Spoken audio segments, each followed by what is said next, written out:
નમસ્કાર દોસ્તો, current affairs with દર્શન રાવલ સિરીઝમાં આપ સર્વેનું હાર્દિક સ્વાગત છે. દોસ્તો, તમે બીજો લેક્ચર આ સિરીઝનો જોઈ રહ્યા છો અને સિરીઝ પાછળનો મુખ્ય ઉદ્દેશ આપણો એ છે કે હું તમને દર અઠવાડિયે કરંટ અફેર્સનો એક લેક્ચર આપું અને જેમાં આખા અઠવાડિયાની અને પાછલા મહિનાની જે કરંટ અફેર્સની ખૂબ જ અગત્યની મેટર હોય એની આપણે ચર્ચા કરી શકીએ. કરંટ અફેર્સ ખૂબ જ રસપ્રદ વિષય છે અને જો એને એ શૈલી સાથે ભણવામાં આવે તો તમને ખૂબ મજા પડશે. તમે જો આ સિરીઝને એકદમ સરસ રીતે ફોલો કરશો અને સરસ નોટબુક તૈયાર કરશો તો તમને આગામી પરીક્ષાઓની અંદર ખૂબ જ મદદ મળશે. તો આજના સેશનની કરંટ અફેર્સની મેટર આપણે સ્ટાર્ટ કરીએ એની પહેલાં તમને એક નાનકડી વાત કરી દઉં. World in box academy Bhavnagar દ્વારા કોન્સ્ટેબલની એક સ્પેશિયલ બેચ આપણે શરૂ કરેલી છે અને જેનો સમય 4 થી 6નો રહેલો છે. ફિઝિકલ ટ્રેનિંગ અને વત્તા લેખિત પરીક્ષાની તૈયારી એમાં કરવામાં આવે છે. તો જે વિદ્યાર્થીઓ રસ ધરાવતા હોય, આગામી પોલીસ ભરતીને ટાર્ગેટ કરતા હોય તો એ ચોક્કસથી વધુ વિગત એકેડેમીનો સંપર્ક કરી અને મેળવી શકશે. અને એ જ રીતે આગામી ક્લાસ 3ની પરીક્ષાઓ માટે આપણે આગામી 5 ઓક્ટોબરથી સવારે 8 થી 10ના સમયમાં નવી જનરલ બેચ સ્ટાર્ટ કરીએ છીએ. તો જે વિદ્યાર્થીઓ રસ ધરાવતા હોય અને વધુ વિગત મેળવવી હોય એમણે એકેડેમીનો સંપર્ક કરી લેવો. કરંટ અફેર્સમાં ઘણા વિદ્યાર્થીઓ કન્ફ્યુઝ એ રીતે થાય છે કે સાહેબ કઈ મેટર ખૂબ અગત્યની હશે, કઈ મેટર એકદમ નકામની હશે. તો એના માટે થઈ તમે નિયમિતપણે જો સંકળાયેલા રહેશો લેક્ચર્સની સાથે તો તમને એમાંથી ખૂબ જ હેલ્પ મળશે અને તમને જ મતલબ સૂઝબૂઝ આવી જશે કે આ મેટરને મારે સરસ રીતે કરવાની અને આ મેટરને મારે ભાર નથી આપવાનો. તો એક પછી એક મેટરને આપણે રસપ્રદ રીતે શરૂ કરીએ. સૌથી પહેલી મેટર આપણી પાસે એ આવે છે, India Middle East Europe mega economic corridor. G20નું સમિટ કમ્પ્લીટ થયું અને એના સારાંશના ભાગરૂપે એક પ્રોજેક્ટ ઉપર સમજૂતી કરવાની વાત આવી અને એ પ્રોજેક્ટ રહેલો છે India Middle East Europe mega economic corridor. એકબીજા દેશો વ્યાપાર કરવા માટે એકબીજાને સહયોગ કરે, એકબીજાને સહકાર આપે અને રેલવેનું નેટવર્ક સરસ બનાવી દેશે અને એકબીજા દેશોમાં રહેલા બંદરનો સરસ રીતે વિકાસ કરશે કે જેથી કરી એક દેશમાંથી માલ સામાનની ખૂબ જ સ્પીડમાં હેરફેર કરી શકાય. તો વ્યાપાર વધારવા માટે થઈ અને કોરિડોર બનાવવા માટે સમજૂતી કરવામાં આવી. કોરિડોરનો એકદમ દેશી ભાષાની અંદર મતલબ શું થશે? રસ્તો થશે. તો એક એવો રસ્તો બનાવવાનો છે કે ભારતથી મિડલ ઇસ્ટ સુધી જઈ શકાય, જ્યાં આરબના બધા દેશ આવેલા છે, અને મિડલ ઇસ્ટથી લઈ અને યુરોપ સુધી જઈ શકાય. નકશાની અંદર આપણે સમજીએ તો અહીંયા આગળ જે મુંબઈ આવેલું છે ત્યાંથી લઈ અને આ આરબના કન્ટ્રી સુધી જવાનું અને ત્યાંથી યુરોપ સુધી વ્યાપાર કરવાનો અને વચ્ચે વચ્ચે કોઈ બંદર આવતું હોય તો એનો વિકાસ કરવાનો. મતલબ કે બંદરનો વિકાસ કરવાનો મતલબ એ થાય કે ત્યાં કંપનીના મથક સ્થાપી શકાય, વ્યવસ્થા થાય, ત્યાં આગળ માલ સામાનની હેરફેર કરવા માટે સારી ટ્રાન્સપોર્ટેશનની સુવિધા હોય અને એ જ રીતે એ બંદરના વિકાસ કરવા માટે રોકાણ કરવું. ત્યાર પછી દરેક દેશની અંદર રેલવેનું નેટવર્ક એટલું સરસ સ્ટ્રોંગ બનાવવાનું કે જેથી કરીને માલ સામાનની ખૂબ જ સ્પીડમાં હેરફેર થઈ શકે. તો આ પ્રકારનો એક કોરિડોર બને એના માટે અલગ અલગ દેશોએ સમજૂતી કરી અને આ જે સમજૂતી કરવામાં આવી એને એક પ્રકારે સિદ્ધિ માનવામાં આવે છે, જેમાં ભારત, ત્યાર પછી America, UAE, Saudi Arabia, Italy, Germany, France અને યુરોપિયન યુનિયનના દેશો જોડાયેલા છે. અત્યારે હાલમાં સમજૂતીની પ્રક્રિયામાં પ્રોજેક્ટ છે. આગામી સમયની અંદર એનો અમલ થવાનો શરૂ થશે અને અમલ થવાનો મતલબ થશે કે અલગ અલગ દેશમાં આવેલા બંદરનો વિકાસ કરવાનો અને દરેક દેશની અંદર રેલવેનું નેટવર્ક એકદમ સ્ટ્રોંગ બનાવવાનું. એવું રેલવેનું નેટવર્ક હશે કે જે સ્પેશિયલી આ પ્રોજેક્ટ માટે ડેડિકેટ હશે. એમાં પેસેન્જર ભરીને નહીં જવાના, એની અંદર માત્ર માલ સામાનની હેરફેર કરવાની. આ પ્રોજેક્ટ રહેલો છે એને એવું માનવામાં આવે છે કે ચીનનો જે એક પ્રોજેક્ટ રહેલો છે જેનું નામ છે one road one belt initiative. તો ચીનના જે રાષ્ટ્રપતિ રહેલા છે શી જિનપિંગ, એના દિમાગની એક પ્રોડક્ટ રહેલી છે કે બને એટલો વ્યાપાર વધારવામાં આવે, જમીન માર્ગથી તો જમીન માર્ગથી અને દરિયાઈ માર્ગથી તો દરિયાઈ માર્ગથી. અને નકશાની અંદર આપણે સમજીએ કે ચીનની સ્ટ્રેટેજી આ પ્રકારની રહેલી છે કે જમીન માર્ગે એકબીજાના દેશોમાં રેલવેનું નેટવર્ક ઊભું કરો અને એકદમ સ્પીડની અંદર વ્યાપાર તમે વધારીને છેક યુરોપના દેશ સુધી પહોંચી જાઓ. દરિયાઈ માર્ગની આપણે વાત કરીએ તો અલગ અલગ બંદરનો વિકાસ કરો અને બંદરનું ડેવલપ કરી અને મેક્સિમમ વ્યાપાર કરો. કેમ કે આગામી સમય ઇકોનોમિક બાબતોનો રહેશે, હાલમાં પણ રહેલો છે અને જે દેશ ખૂબ જ ઇકોનોમિક સ્ટ્રોંગ હશે એ મહાસત્તા બનવાનું છે. અહીંયા આગળ હું તમને એક્ઝામ્પલ આપું કે જે આ શ્રીલંકા રહેલું છે એ થોડું શરમ વગરનું તો રહેલું છે અને શ્રીલંકા શરમ વગરનું એટલા માટે છે કારણ કે ત્યાં આગળ એક બંદર રહેલું છે અને આ બંદરનું નામ રહેલું છે હમ્બનટોટા. ભારતે શ્રીલંકાને ઘણીવાર કીધેલું હતું કે ભાઈ શ્રીલંકા, તારે જો પૈસાની જરૂર હોય તો આ હમ્બનટોટા અમારે ભાડે જોઈએ છે અને પહેલો સગવડ પાડોશી. પરંતુ શ્રીલંકાએ 99 વર્ષ માટે ચીનને એ ભાડે ચડાવી દીધું. તો ચીન અત્યારે ત્યાં હમ્બનટોટાની અંદર ડેવલપમેન્ટનું કામ કરી રહ્યું છે. તો આ પ્રકારે અલગ અલગ બંદરની અંદર ડેવલપમેન્ટનું કામ કરવું. જો કે ભારત રીતે ડેવલપમેન્ટ તો કરે છે. તમને કદાચ ખ્યાલ હશે કે ઈરાનની અંદર એક બંદર આવેલું છે અને એ બંદરનું નામ છે ચાબહાર બંદર. તો ચાબહાર બંદરની અંદર ભારત સરકાર રોકાણ કરે છે અને વ્યાપાર માટેનું મોટું કેન્દ્ર બનાવવાની કોશિશ કરે છે. તો અહીંયા આગળ જે આ ચીનની સ્ટ્રેટેજી છે કે જમીન માર્ગે અને દરિયાઈ માર્ગે મેક્સિમમ વ્યાપાર કરવામાં આવે, એ 2013 થી પ્રોજેક્ટ શરૂ કર્યો અને ચીન એના માટે શું કરે છે કે અલગ અલગ દેશોને પૈસા આપે છે, રોકાણ કરે છે, સુવિધા કરી દે છે, માળખાકીય સુવિધા કરી દે છે. અને એવું કહેવામાં આવે છે કે 2049 સુધીમાં આ જે નકશો આપણને દેખાય છે એ મુજબ ડેવલપમેન્ટ કરવામાં આવશે, અલગ અલગ દેશોને જોડી દેવામાં આવશે. અત્યાર સુધીમાં 155 જેટલા દેશ છે કે જે આ વન રોડ વન બેલ્ટ ઇનિશિયેટિવની અંદર જોડાઈ ગયા છે. તો એની સામે ભારત, મિડલ ઇસ્ટ અને યુરોપના દેશ એકબીજાની સાથે સમજૂતી કરીને વ્યાપાર વધારશે તો એ એક સારી બાબત ગણાશે. એના પછી આ મેટર રહેલી છે જે કેટલાક સમયથી એકદમ એગ્રેસિવ મોડની અંદર ચર્ચામાં રહેલી છે દેશમાં. અને એ ચર્ચા એટલા માટે છે કારણ કે દેશનું નામ શું હોવું જોઈએ, ભારત હોવું જોઈએ કે ઇન્ડિયા હોવું જોઈએ કે બંને એમ જ રહેવા જોઈએ, આ ચર્ચાએ અત્યારે જોર પકડ્યું છે. અને ચર્ચાએ જોર એટલા માટે પણ પકડ્યું છે કારણ કે રાજકીય એજન્ડામાં રહેલો છે. આપણને સૌને ખ્યાલ છે કે કોંગ્રેસ સહિતના વિરોધી પક્ષોએ ભેગા મળી જે ગઠબંધન કર્યું જેને ઇન્ડિયા નામ આપેલું છે. આ ઇન્ડિયાનું જે પૂરું નામ થાય છે એ કંઈક આવું છે, Indian national developmental inclusive alliance કરીને એનું પૂરું નામ થાય છે. જેવું નામ ઇન્ડિયા રાખવામાં આવ્યું એટલે ભાજપની જે સરકાર છે એમના તરફથી એવા સંકેત દેવામાં આવ્યા કે કદાચ ભારતનું નામ દેશનું નામ ચેન્જ થઈ શકશે. ભારતીય બંધારણની અંદર અનુચ્છેદ નંબર 1 આપણને એવું કહે છે કે ઇન્ડિયા કે જે ભારત છે રાજ્યોનો બનેલો સંઘ છે. India that is Bharat shall be a union of states. તો અનુચ્છેદ 1 ની અંદર દેશના 2 નામ રાખ્યા. એની પાછળમાં તર્ક એવો હતો કે બંધારણ સભાની અંદર 2 વર્ગ પડેલા હતા. એક વર્ગનું કહેવાનું એમ હતું કે જે આપણી પ્રાચીન ઓળખ છે એને બરકરાર રાખવામાં આવે અને પૂર્વ વંશની અંદર જે એક શાસક થઈ ગયા દુષ્યંત અને એમના પત્ની હતા શકુંતલા, એમને જે પુત્ર હતો ભરત, એ રાજા ભરતે પહેલી વખત દેશનો ખૂબ જ વિસ્તાર કરેલો હતો અને એટલા માટે ભારત વર્ષ એવું નામ આપેલું હતું. ત્યાર પછી ભારત વર્ષમાંથી ભારત નામ કરી દેવામાં આવ્યું. તો કેટલાક વ્યક્તિઓનું કહેવાનું એમ હતું કે ભારત નામ રાખી દો, કેટલાકનું કહેવાનું એમ હતું કે ઇન્ડિયા નામ અત્યારે વિશ્વની અંદર પ્રચલિત થઈ ગયું છે અને અલગ અલગ વિશ્વની સંસ્થાઓમાં જે ભારત જોડાયેલું છે એમાં પણ ઇન્ડિયા નામ પ્રચલનમાં છે, તો ઇન્ડિયા નામ રાખી દો. અને અંતે બંને નામ રાખવા અંગેનો જે ઠરાવ હતો એ 18 સપ્ટેમ્બર 1949ના દિવસે બંધારણ સભાની અંદર એક વ્યક્તિ હતા કમલપતિ ત્રિપાઠી, એમણે રજૂ કરેલો હતો અને એ ઠરાવને એક્સેપ્ટ કરવામાં આવ્યો. તો અનુચ્છેદ 1 થઈ ગયો ઇન્ડિયા કે જે ભારત છે રાજ્યનો બનેલો સંઘ છે. આગામી સમયની અંદર માનો કે આ દેશના નામની અંદર ચેન્જ કરવું હોય તો એના માટે બંધારણીય સુધારો કરવો પડશે અને બંધારણીય સુધારા દ્વારા આ ચેન્જ કરી શકાશે. તો જો ચેન્જ કરશે તો જે બંધારણીય સુધારાનો ક્રમાંક હશે એ ચોક્કસથી પરીક્ષાની અંદર પૂછાઈ શકશે. એના પછી આપણે આગળ વધીએ અને એક એપ્લિકેશન છે જેનું નામ છે નેવા. નેવા નામની એપ્લિકેશનનું પૂરું નામ થાય છે નેશનલ એ વિધાનસભા એપ્લિકેશન. તો પૂરું નામ પરીક્ષાની અંદર પૂછવું જોઈએ મિત્રો, નેશનલ એ વિધાનસભા એપ્લિકેશન. 13 સપ્ટેમ્બર 2023ના દિવસે દેશના રાષ્ટ્રપતિ દ્રૌપદી મુર્મુ ગુજરાતની વિધાનસભાની મુલાકાત માટે આવ્યા અને વિધાનસભાને ડિજિટલ વિધાનસભા તરીકે લોન્ચ કરી. ડિજિટલ વિધાનસભાનો મતલબ એ થશે કે વિધાનસભાની તમામ પ્રકારની કામગીરી ડિજિટલ માધ્યમથી થશે, સોફ્ટ કોપીની અંદર થશે. જે પેપર વર્ક કરવામાં આવે એ નહીં થાય. મતલબ કે બિલને રજૂ કરવું હોય તો પેપર રજૂ નહીં કરવાના, કોઈ નેતાએ મંત્રીજીને સવાલ પૂછવો હોય તો પેપરની અંદર નહીં પૂછવાનો, એમણે ડિજિટલ માધ્યમથી ટેબ્લેટના માધ્યમથી એ સવાલ પૂછવાનો. જો કે કેન્દ્ર સરકારે વર્કશોપ કરી અને બધાને ટ્રેનિંગ તો આપેલી છે, પરંતુ ઘણા એવા ડિજિટલી અભણ આપણી પાસે નેતાઓ છે કે એને સમજવામાં થોડી તકલીફ તો પડશે, તો એકાદ વર્ષમાં સમજી જશે એવી આપણે અપેક્ષા રાખીએ. તો નેશનલ એ વિધાનસભા એપ્લિકેશન માત્ર ગુજરાતનો પ્રોજેક્ટ નથી, એ દેશભરનો પ્રોજેક્ટ છે.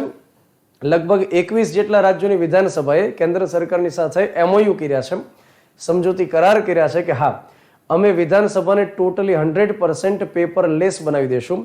અને એક પોઈન્ટ આપણે યાદ રાખી લ્યો કે નાગાલેન્ડ પહેલું એવું રાજ્ય છે કે જેમની વિધાનસભાને ટોટલી ડિજિટલ બનાવી દીધી હોય. તો નેવાનો ઉપયોગ કરનાર સૌથી પહેલું જે રાજ્ય છે એ નાગાલેન્ડ છે.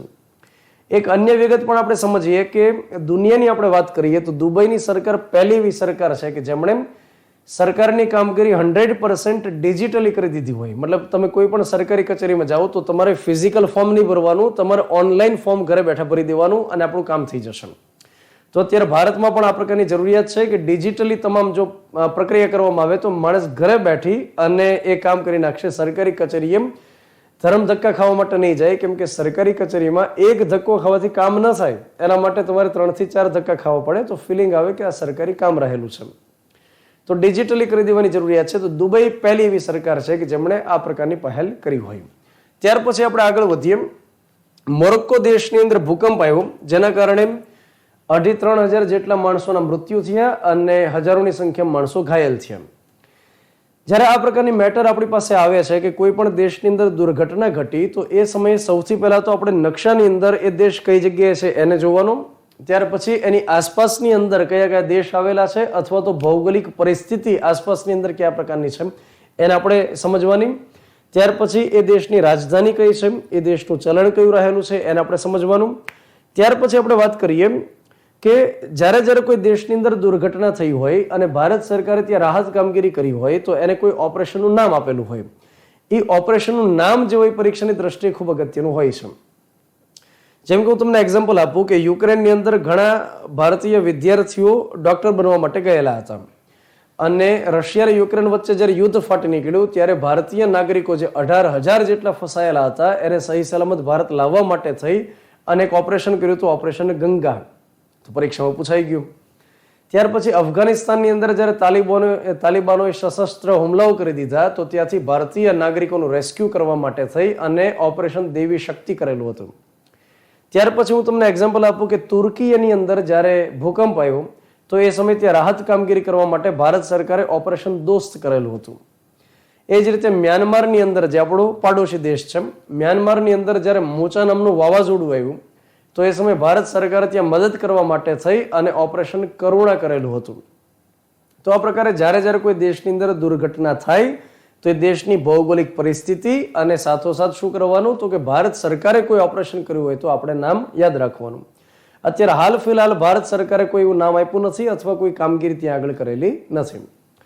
મોરોક્કો દેશ અહીં આગળ નકશાની અંદર આપણે જોઈ શકીએ છીએ. આ મોરોક્કો દેશની અંદર જે ભૂકંપ આવ્યો એ 6.8ની તીવ્રતાનો હતો. રિક્ટર સ્કેલની અંદર એની તીવ્રતા હતી 6.8. મોરોક્કોની અંદર એક જાણીતું શહેર છે મરાકેશ, એના દક્ષિણ પશ્ચિમની અંદર 70 કિલોમીટર એક ગામ આવેલું છે અને એ ગામનું નામ છે એઝિલ ગામ. ત્યાં આગળ એપી સેન્ટર જોવા મળેલું. ત્યાર પછી આપણે આગળ વાત કરીએ. નકશાની અંદર મોરોક્કો દેશને જોઈએ વિશ્વના નકશામાં તો અહીંયા આગળ આ આફ્રિકન દેશ રહેલો છે મોરોક્કો. મોરોક્કોની રાજધાની રહેલી છે રબત અને મોરોક્કોની આસપાસની પરિસ્થિતિ આપણે સમજીએ તો અહીંયા આગળ પશ્ચિમ બાજુએ એટલાન્ટિક મહાસાગર આવેલો છે.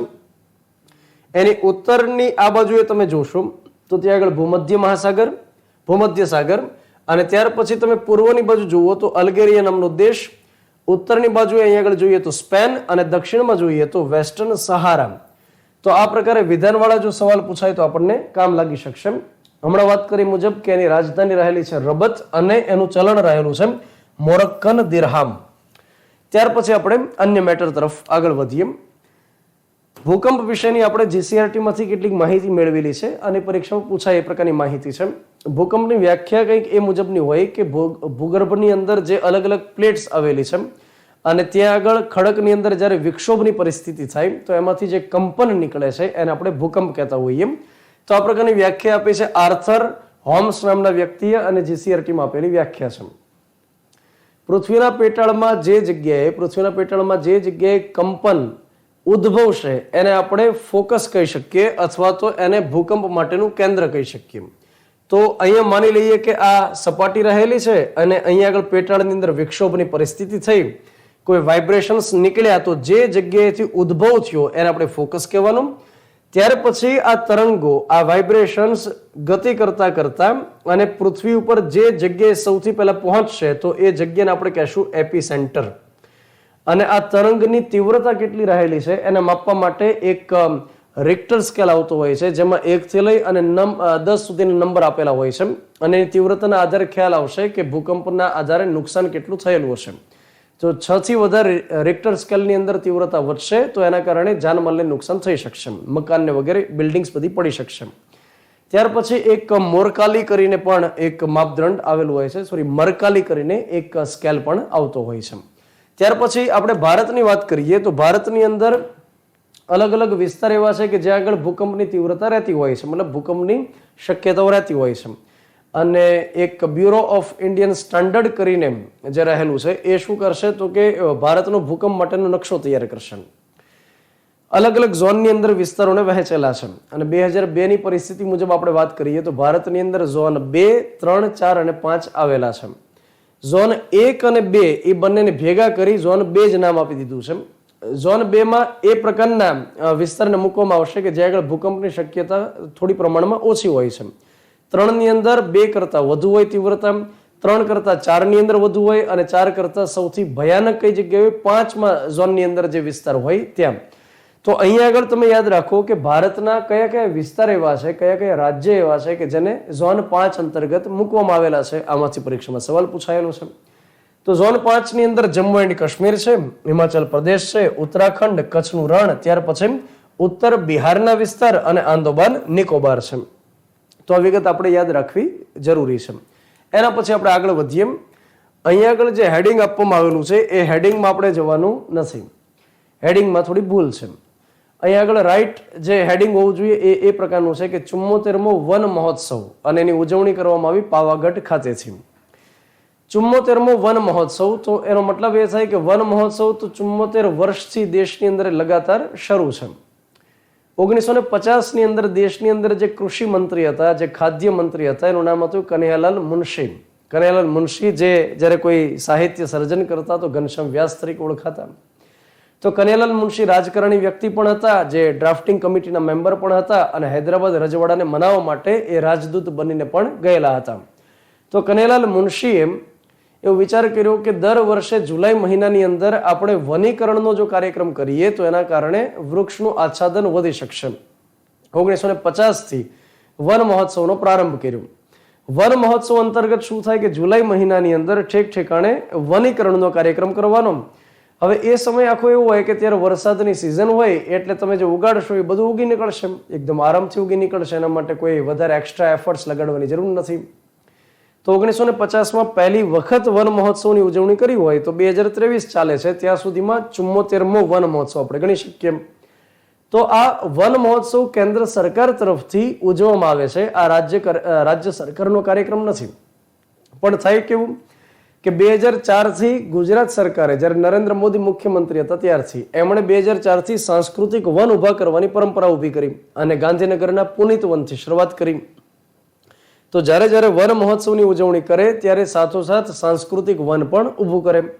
સાંસ્કૃતિક વનનો મતલબ એ થશે કે અલગ અલગ, મતલબ દર વર્ષે રોટેશનમાં હોય કે કોઈ આ વખતે આ જિલ્લો તો આ વખતે આ જિલ્લો, એ રીતે મુખ્યમંત્રી અને સરકાર આખું ડિસાઈડ કરશે. તો એ જે જિલ્લો પસંદ કરશે, ત્યાં જે વિસ્તાર પસંદ કરશે, ત્યાં આગળ વનીકરણ કરશે અને અલગ અલગ પ્રકારના ત્યાં વૃક્ષ ઉગાડશે. એક સાથે ઘણા વૃક્ષો ત્યાં આગળ ઉગાડશે, જેને આપણે કહેશું સાંસ્કૃતિક વન. તો યાદ રાખો 74મો વન મહોત્સવ અને એની રાજ્ય કક્ષાની ઉજવણી કઈ જગ્યાએથી કરવામાં આવી? પાવાગઢ ખાતેથી એની ઉજવણી કરવામાં આવી. તો 74મા વન મહોત્સવની રાજ્ય કક્ષાની ઉજવણી થાય છે પાવાગઢના જયપુરા ખાતેથી. અને એ સમય દરમિયાન આપણા મુખ્યમંત્રી જે રહેલા છે એમણે લોકાર્પણ કર્યું 23મા સાંસ્કૃતિક વનનું. તો 2004 થી જે પ્રક્રિયા શરૂ કરી ત્યાર પછી અત્યાર સુધીનું આ 23મું સાંસ્કૃતિક વન છે, જે કઈ જગ્યાએ અત્યારે ઊભું કરવામાં આવે છે? દેવભૂમિ દ્વારકા ખાતે, અને એનું નામ છે હરસિદ્ધિ સાંસ્કૃતિક વન. તો પરીક્ષાઓની અંદર પૂછાશે, આ નામ પરીક્ષામાં પૂછાશે અને કોઈ પરીક્ષામાં તો ઓલરેડી પૂછાઈ પણ ગયું. અને આજે આખો કાર્યક્રમ ત્યાં આગળ કર્યો, વન મહોત્સવની ઉજવણી કરી, સાંસ્કૃતિક વનનું લોકાર્પણ કર્યું, મતલબ કે ડિજિટલ માધ્યમથી ત્યાં આગળ લોકાર્પણ થઈ ગયું. અને એની સાથોસાથ વરુને સોફ્ટ રિલીઝ કરવા માટેનું એક સેન્ટરનું પણ લોકાર્પણ કરી દેવામાં આવ્યું. તો માનો કે કોઈ ઘવાઈ ગયેલું વરુ છે અને ઇન્જર્ડ થઈ ગયેલું વરુ છે અને એની સાર સંભાળ કરી નાખશે, ત્યાર પછી એને જંગલમાં છોડી દેશે. તો એના માટે એક સેન્ટર બનાવી દીધું. અને એ કઈ જગ્યાએ બનાવ્યું? તો કે બનાસકાંઠાના સુઈગામ તાલુકાના નડાબેટ ખાતે આ પ્રકારે સોફ્ટ રિલીઝ સેન્ટર ઊભું કરવામાં આવ્યું. અને એની સાથોસાથ એક વિગત એ પણ આપણે યાદ રાખી લઈએ કે પાવાગઢ નજીક જે ચાંપાનેર છે અને ત્યાં આગળ જે એક ધોબી કુવા નામનો વિસ્તાર ત્યાં આગળ રહેલો છે, ત્યાં આગળ ક્રોકોડાઇલ રેસ્ક્યુ સેન્ટરનું પણ લોકાર્પણ કરેલું છે. મતલબ કે મગર માટેનું રેસ્ક્યુ સેન્ટર પણ ત્યાં આગળ શરૂ કર્યું છે.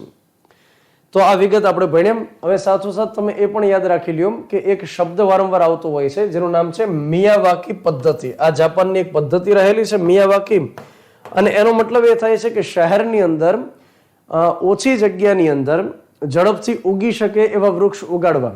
તો ઓછી જગ્યામાં વધુ માત્રામાં અને ત્યાં ઉગી નીકળે એ પ્રકારના તમારા વૃક્ષ ઉગાડવા. તો એ જે પદ્ધતિ છે એકદમ ઝડપથી તમે જંગલ ઊભું કરી શકશો, એને આપણે મિયાવાકી પદ્ધતિ કહી શકીએ. ઘણીવાર એવું બને કે અહીંયા માની લો કે ભાવનગરની અંદર અમેરિકામાં ઉગતા હોય એવા વૃક્ષ લાવવામાં આવે અથવા આફ્રિકાના જંગલમાં થતા એવા વૃક્ષ લાવવામાં આવે તો બની શકે કે અહીંયા આગળ ઉછેર બરોબર ન થઈ શકે.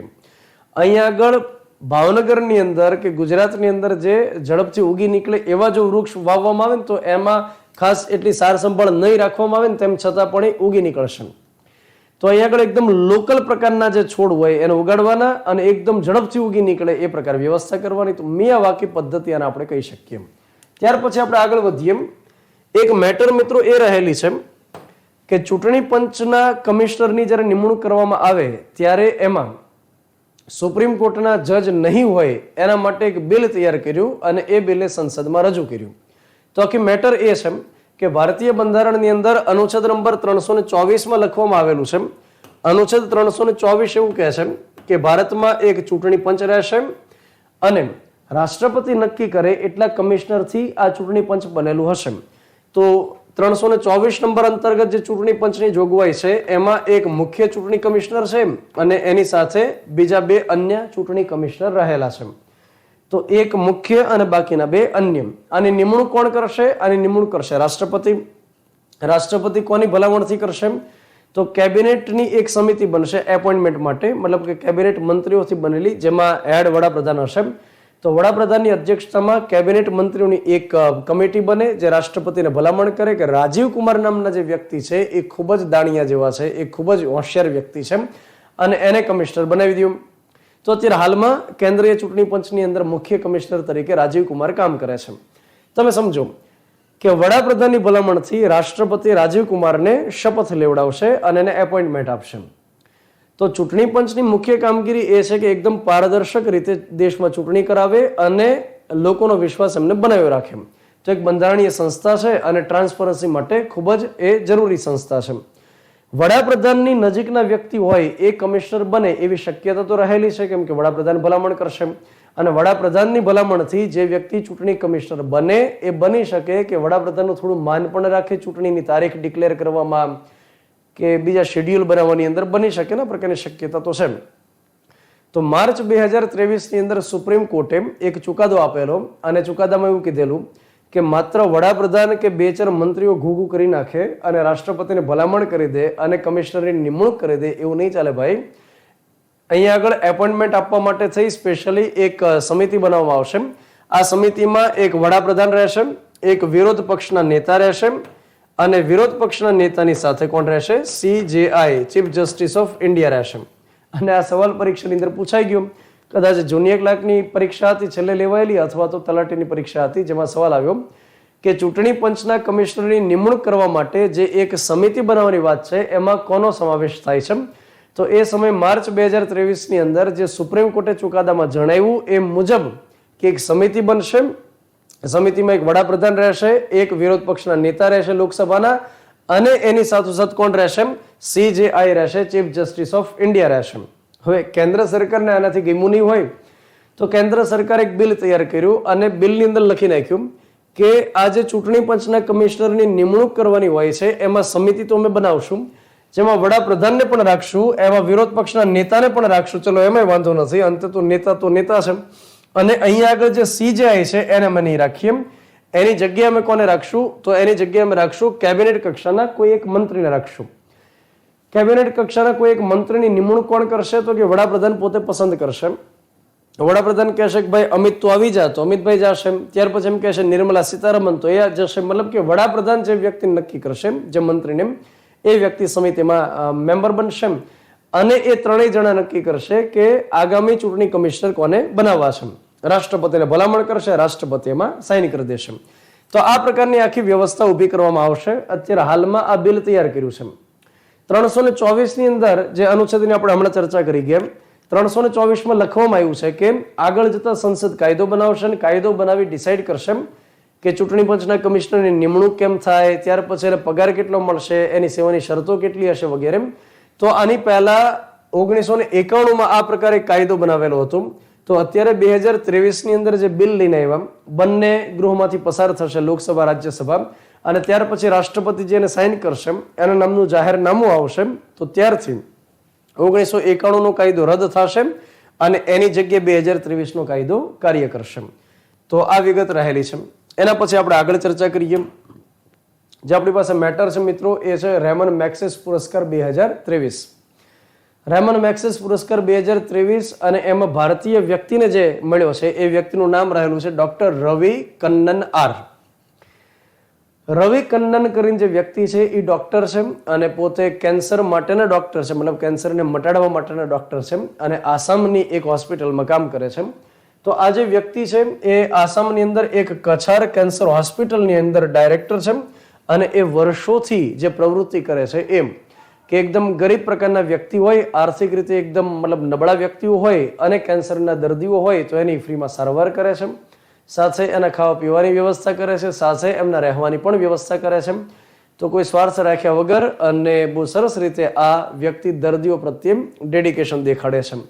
તો આ જે વ્યક્તિ છે ડોક્ટર રવિ કન્નન, તો એનું નામ આપણે યાદ રાખવું પડશે. રેમન મેગ્સેસ પુરસ્કાર માટે એની પસંદગી થયેલી છે. હવે આપણે ચર્ચા એ કરીએ કે અત્યારે જે આપણા ભારતના આસામના ડોક્ટર રહેલા છે એમને જે રેમન મેગ્સેસ પુરસ્કાર મળશે, તો માત્ર એને એકને જ મળશે? તો કે ના, એશિયાના ટોટલ 4 વ્યક્તિઓની પસંદગી કરવામાં આવેલી છે, જેમાંના આપણા ભારતનાની તો આપણે વાત કરી ગયા. એ ઉપરાંત બાંગ્લાદેશના એક વ્યક્તિ છે જેનું નામ છે કોરવી રક્ષંદ કરીને વ્યક્તિ છે અને એ વ્યક્તિ શું કામ કરે છે? ગરીબ બાળકો માટે શિક્ષણની વ્યવસ્થા કરાવે છે. ત્યાર પછી એક વ્યક્તિ રહેલા છે, આ થોડા ઇંગ્લિશની અંદર નામ એટલે રાખ્યા છે, ગુજરાતીમાં લખવા પોસિબલ નથી, થોડા ચિત્ર વિચિત્ર થઈ જાય છે. તો યુગિનિયો લિમોસ કરીને એક વ્યક્તિ છે અને એ ટિમોર લેસ્ટે કરીને એક દેશ છે, તો એ દેશના રહેવાસી છે અને એ વ્યક્તિ યુવા વિકાસ માટે થઈ અને કાર્ય કરે છે, પ્રયત્નશીલ છે. ત્યાર પછી મરિયમ કોર્નેલ ફેરર કરીને એક ફિલિપાઇન્સના વ્યક્તિ છે અને એ અહિંસાનો પ્રચાર કરે છે. તો વર્ષોથી જે આ પ્રવૃત્તિઓ કરે છે, તો આ 4 વ્યક્તિઓને, જે એશિયાના વ્યક્તિઓ છે, એમને રેમન મેગ્સેસ પુરસ્કાર માટે પસંદ કર્યા છે. હવે આપણે વાત કરીએ રેમન મેગ્સેસ પુરસ્કાર માટે. તો આ પુરસ્કાર એશિયાના નોબેલ પુરસ્કાર તરીકે ઓળખવામાં આવે છે અને 1957 ની અંદર આ પુરસ્કારની ઘોષણા કરવામાં આવી. 1958 થી પુરસ્કાર એનાયત કરવામાં આવે છે. અને રેમન મેગ્સેસ એ ફિલિપાઇન્સના રાષ્ટ્રપતિનું નામ છે અને જે પ્લેન દુર્ઘટનામાં મૃત્યુ પામેલા હતા તો એની યાદમાં રેમન મેગ્સેસ પુરસ્કાર આપવામાં આવે છે.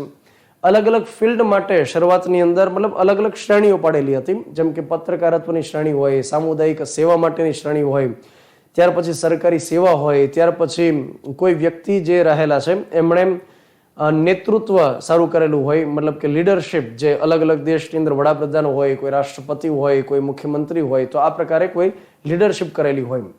તો આ પ્રકારે અલગ અલગ શ્રેણીઓની અંદર આપવામાં આવતો હતો. પરંતુ ઘણીવાર એવું બનતું કે કોઈ વ્યક્તિ જે કામ કરતા હોય, બની શકે કોઈ શ્રેણીમાં ફિટ ન થાય, શ્રેણીને લઈ અને બાધા ઊભી થાય.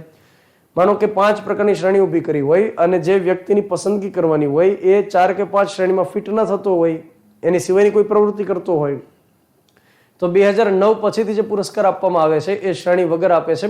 હા, અત્યારે માત્ર એક શ્રેણી રાખેલી છે કહેવા માટે અને એ રહેલી છે એમર્જિંગ લીડરશિપ, મતલબ કે જે ઉભરતું નેતૃત્વ હોય છે. કોઈ અલગ અલગ દેશની અંદર જે સારું નેતૃત્વ કરે, લીડરશિપ કરે, તો એની એક શ્રેણી માત્ર રાખેલી છે. એની સિવાય બાકીની જે શ્રેણીઓ હતી એને હટાવી દેવામાં આવેલી છે. જ્યારે આ પુરસ્કાર આપવામાં આવે છે તો પુરસ્કારની સાથે એક સર્ટિફિકેટ આપે છે અને સાથે $50,000 રકમ પણ આપવામાં આવતી હોય છે. ત્યાર પછી આપણે આગળ વધીએ. રેમન મેગ્સેસ પુરસ્કાર મળ્યો હોય એવા પહેલા ભારતીય વ્યક્તિ કોણ હતા? તો કદાચ તમારામાંથી ઘણાને ખ્યાલ હશે, વિનોબા ભાવે નામના જે વ્યક્તિ છે, જે ભૂદાન ચળવળના પ્રણેતા છે, ગાંધી બાપુના એ આધ્યાત્મિક વારસદાર છે. તો એમણે જમીન વિહોણા લોકો માટે થઈ અને જે જમીનદાર લોકો હતા એની સાથે સંઘર્ષ કર્યો, એમની પાસેથી એમણે જમીનો મેળવી અને જમીન વિહોણા વ્યક્તિઓને વહેંચી. તો ભૂદાન ચળવળનો જેમણે મતલબ સાક્ષાત્કાર કર્યો અને જેને સાબિત કર્યું, તો એ વ્યક્તિને રેમન મેગ્સેસ પુરસ્કાર મળેલો. ત્યાર પછી આપણે ગુજરાતની વાત કરીએ તો 1963માં ત્રિભુવનદાસ પટેલ અને વર્ગીસ કુરિયનને આ પુરસ્કાર આપવામાં આવ્યો અને ત્યાર પછી વર્ષ 1977માં ઈલાબેન ભટ્ટને આ પુરસ્કાર આપવામાં આવ્યો. તો પહેલા એવા ગુજરાતી મહિલા ઈલાબેન ભટ્ટ કે જેને રેમન મેગ્સેસ પુરસ્કાર મળ્યો હોય. ઈલાબેન ભટ્ટ ઉપરથી મને એક બીજું નામ પણ યાદ આવે છે જેનું નામ છે ડોક્ટર રાજુલ ગજ્જર. ડોક્ટર રાજુલ ગજ્જર છે એમને આ પુરસ્કાર મળ્યો છે તો કે ના ભાઈ ના, આ વ્યક્તિને પુરસ્કાર નથી મળ્યો. આ વ્યક્તિ છે એને જીટીયુ ની અંદર વાઇસ ચાન્સેલર તરીકે એપોઇન્ટ કરવામાં આવ્યા છે. તો બની શકે કે આ જીટીયુ ના પહેલા મહિલા એવા વાઇસ ચાન્સેલર છે ને એટલા માટે પરીક્ષામાં પૂછાઈ શકે. તો ઈલાબેન ભટ્ટ જે પહેલા ગુજરાતી મહિલા છે જેમને આ રેમન મેગ્સેસ પુરસ્કાર મળેલો હતો અને એની સાથોસાથ આપણે કરંટની એક બીજી મેટર પણ લઈ લીધી જેનું નામ છે ડોક્ટર રાજુલ ગજ્જર, જે જીટીયુના શું રહેલા છે વાઇસ ચાન્સેલર, પહેલા મહિલા આ પદ ઉપર બેઠેલા છે. પુરસ્કારની જ્યારે આપણે વાત કરતા હોઈએ ત્યારે આપણે એક ઉદ્યોગ જગતના લેજેન્ડરી જે વ્યક્તિ છે રતન ટાટા એને યાદ કરી લઈએ. મહારાષ્ટ્રની સરકારે એક પુરસ્કાર શરૂ કર્યો છે અને એ પુરસ્કારનું નામ રહેલું છે ઉદ્યોગ રત્ન પુરસ્કાર અને એની શરૂઆત કોનાથી કરી છે? રતન ટાટાથી આ પુરસ્કારની શરૂઆત કરી છે. મહારાષ્ટ્રની સરકારે ડિસાઇડ કર્યું છે કે જે વ્યક્તિ ઉદ્યોગ જગતની અંદર કોઈ કંપનીઓની અંદર અલગ અલગ પ્રાઇવેટ ફિલ્ડની અંદર જે ખૂબ સારી કામગીરી કરે અને નોંધનીય કામગીરી કરે તો એને આ ઉદ્યોગ રત્ન પુરસ્કાર દેવામાં આવશે. તો રતન ટાટાને ઉદ્યોગ રત્ન પુરસ્કારથી સન્માનિત કરવામાં આવ્યા. અને સાથે આપણે એ પણ યાદ રાખીએ કે રતન ટાટા છે એમને અગાઉ પદ્મ વિભૂષણ પણ મળેલો છે અને પદ્મભૂષણ પણ પુરસ્કાર મળેલો છે. એના પછી આપણે આગળ વધીએ અને જે ફોરેસ્ટની તૈયારી કરતા હશે એના માટે ખૂબ અગત્યનો મુદ્દો છે. રાજસ્થાનની અંદર એક ટાઈગર રિઝર્વ બનાવવામાં આવ્યું છે અને એનું નામ છે ધોલપુર કરોલી ટાઈગર રિઝર્વ. આ ધોલપુર કરોલીનું નામ આપણે યાદ રાખવું પડશે, જે દેશનું 54મું ટાઈગર રિઝર્વ બને છે. રાજસ્થાનની અંદર આ સાથે ટોટલ 5 જેટલા ટાઈગર રિઝર્વ બની ગયા છે. અત્યારે લેટેસ્ટ કયું બનેલું છે? લેટેસ્ટ બન્યું છે ધોલપુર કરોલી અને એની સિવાયના જે 4 રહેલા છે એમાં રામગઢ વિષધારી, મુકંદરા હિલ્સ, ત્યાર પછી રણથંભોર અને સરિસ્કા ટાઈગર રિઝર્વ. તો ટોટલ હાલમાં રાજસ્થાનની અંદર 5 જેટલા ટાઈગર રિઝર્વ રહેલા છે. અત્યારે હાલમાં જે લેટેસ્ટ આપ્યું છે ધોલપુર, તો એ ધોલપુર કરોલીની અંદર ટોટલ 9 જેટલા વાઘ વસવાટ કરી રહ્યા છે અને હવે એની ઉપર બરોબર રીતે દેખરેખ રાખવામાં આવશે, એનું બરોબર રીતે સંરક્ષણ કરવામાં આવશે. યાદ રાખીએ કે આ જે ટાઈગર રિઝર્વ રહેલા હોય છે એની દેખરેખની જવાબદારી કોની માથે હોય છે? એની દેખરેખની જવાબદારી હોય છે NTCA નામની સંસ્થા ઉપર હોય છે, નેશનલ ટાઈગર કન્ઝર્વેશન ઓથોરિટી. તો NTCA ની આ મુખ્ય જવાબદારી હોય છે. અત્યારે હાલમાં આ રાજસ્થાનની અંદર ધોલપુર કરોલી ખાતે જે ટાઈગર રિઝર્વ બન્યું 54મું છે, પરંતુ ટાઈગર રિઝર્વ સૌથી પહેલું જે ઘોષિત કરવામાં આવેલું એ કર્ણાટકનું બાંદીપુર રહેલું છે. ત્યાર પછી આ 54 જેટલા જે ટાઈગર રિઝર્વ છે એમાં સૌથી મોટામાં મોટું ટાઈગર રિઝર્વ કઈ જગ્યાએ આવેલું છે? તો કે આંધ્રપ્રદેશની અંદર છે. નાગાર્જુન સાગર શ્રી સેલમ કરીને જે ટાઈગર રિઝર્વ છે એ સૌથી મોટું છે અને સૌથી નાનામાં નાનું જે ટાઈગર રિઝર્વ છે એ મહારાષ્ટ્રની અંદર આવેલું છે અને એનું નામ છે બોગ ટાઈગર રિઝર્વ. તો કદાચ બને વિધાનવાળા સવાલો પૂછી નાખે તો આ પ્રકારના ફેક્ટ્સ પણ આપણને કામ લાગશે. ત્યાર પછી આપણે આગળ વધીએ. અહીંયા આગળ જે તમને નકશો આપવામાં આવેલો છે એ 53 જેટલા ટાઈગર રિઝર્વનો છે અને અત્યારે રાજસ્થાનની અંદર જે એક ઊભું કરી દેવામાં આવેલું છે એ તમે ગણી લો તો ટોટલ થઈ જશે 54. અહીંયા આગળ તમે જોશો કે ગુજરાતની અંદર એક પણ ટાઈગર રિઝર્વ આવેલું નથી. અત્યારે હાલ ફિલહાલ દેશની અંદર 18 એવા સ્ટેટ્સ છે કે જ્યાં આગળ ટાઈગર રિઝર્વ અથવા તો વાઘની સંખ્યા આવેલી હોય. તો ટોટલ કેટલા ટાઈગર રિઝર્વ થઈ ગયા? 54 જેટલા. સૌથી પહેલું કઈ જગ્યાએ હતું? કર્ણાટકના બાંદીપુર ખાતે. અને ટાઈગર રિઝર્વ જે રહેલું છે એની દેખરેખની જવાબદારી કોની ઉપર હશે? તો કે દેખરેખની જવાબદારી NTCA નામની સંસ્થા ઉપર હશે. NTCA નું પૂરું નામ થાય નેશનલ ટાઈગર કન્ઝર્વેશન ઓથોરિટી. આ સંસ્થાની રચના કરવામાં આવી 2005માં અને એના માટે થઈ અને વાઇલ્ડ લાઈફ પ્રોટેક્શન એક્ટ, વન્યજીવ સંરક્ષણ ધારો 1972 એમાં ફેરફાર કરી અને NTCA ને એમાં લખવામાં આવ્યું કે હવેથી આ પ્રકારની એક સંસ્થા રહેશે. તો NTCA ની રચના 2005ની અંદર કરી દેવામાં આવી. 2006ની અંદર એને વિશેષ સત્તા અને જવાબદારીઓ સોંપવામાં આવી અને એના ભાગરૂપે એને 2 અત્યારે જવાબદારી સોંપેલી છે. આ સંસ્થાની મુખ્ય કામગીરી એ છે કે પ્રોજેક્ટ ટાઈગર જે એપ્રિલ 1973માં શરૂ કર્યો. 1 એપ્રિલ 1973ના દિવસે જે પ્રોજેક્ટ ટાઈગર શરૂ કરવામાં આવ્યો તો એ પ્રોજેક્ટ ટાઈગરની ઉપર દેખરેખ રાખશે અને જે ટાઈગર રિઝર્વ ઘોષિત કરવામાં આવે એની સંરક્ષણની જવાબદારી NTCA નામની સંસ્થા કરશે. એનટીસીએ નું માળખું કયા પ્રકારનું હોય તો એમાં એક અધ્યક્ષ હોય જે હોદ્દાની રૂએ પર્યાવરણ મંત્રી હોય છે, અને પર્યાવરણ મંત્રી તો નેતા છે, એને મતલબ ખાસ એટલી બધી ફેક્ટ્સની માહિતી નહીં હોય અથવા તો એની પાસે ટેકનિકલ નોલેજ નહીં હોય, તો એની સાથે કેટલાક સભ્યો પણ હશે. સભ્યની અંદર 8 જેટલા નિપુણ વ્યક્તિઓ હશે આ ફિલ્ડની અંદર જેમણે કામ કર્યું હોય એ પ્રકારના. ત્યાર પછી 2 લોકસભાના સભ્ય રહેશે, 1 રાજ્યસભાના સભ્ય રહેશે, અને ત્યાર પછી ફોરેસ્ટ વિભાગમાં જે ઇન્સ્પેક્ટર જનરલ રેન્કના જે વ્યક્તિ હશે, જે અધિકારી હશે, એને લાવવામાં આવશે. મતલબ ખાસ કરીને જે IFS હોય છે, ઇન્ડિયન ફોરેસ્ટ સર્વિસમાંથી જે આવ્યા હોય છે, એમને આમાં રાખવામાં આવે છે. તો ફોરેસ્ટ ગાર્ડની જે એક્ઝામ આવે ને મિત્રો, એમાં આ સવાલ પૂછાઈ શકે. તો સૌથી પહેલા હું તમને હજી એક વાર કહી દઉં કે NTCA national tiger conservation authority December 2005માં રચના થાય છે. તમને પૂછવામાં આવે કે કયા કાયદા અંતર્ગત રચના થઈ, તો આપણે શું કહેશું? Wild life protection act 1972. આ કાયદા અંતર્ગત રચના થઈ. એનું માળખું કયા પ્રકારનું થયું તો કે એમાં એક અધ્યક્ષ હશે જે હોદ્દાની રૂએ પર્યાવરણ મંત્રી હોય, એમાં જે સભ્યો હોય એમાં અલગ અલગ નિપુણ વ્યક્તિઓ હોય, અને એની સંખ્યા 8 જેટલી છે. 2 લોકસભાના સભ્ય હશે, 1 રાજ્યસભાના સભ્ય હશે, અને સાથે ઇન્સ્પેક્ટર જનરલ કક્ષાના જે અધિકારી હોય એને આમાં સામેલ કરવામાં આવશે.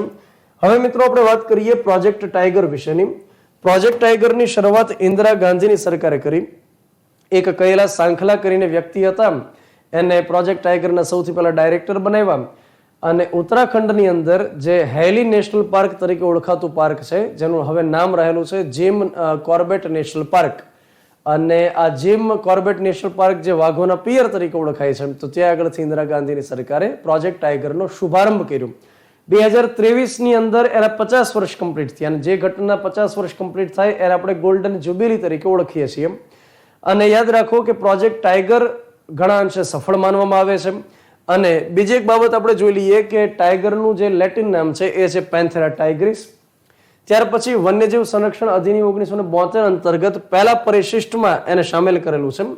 ત્યાર પછી IUCN નું જે લિસ્ટ હોય છે એમાં એન્ડેન્જર્ડના લિસ્ટની અંદર એનો સમાવેશ કરેલો છે. અને 29 જુલાઈ જેને વિશ્વ વાઘ દિવસ તરીકે ઓળખવામાં આવે છે. સાથે એ પણ યાદ રાખી લ્યો કે 12મી ઓગસ્ટ જેને વિશ્વ હાથી દિવસ તરીકે ઓળખવામાં આવે છે.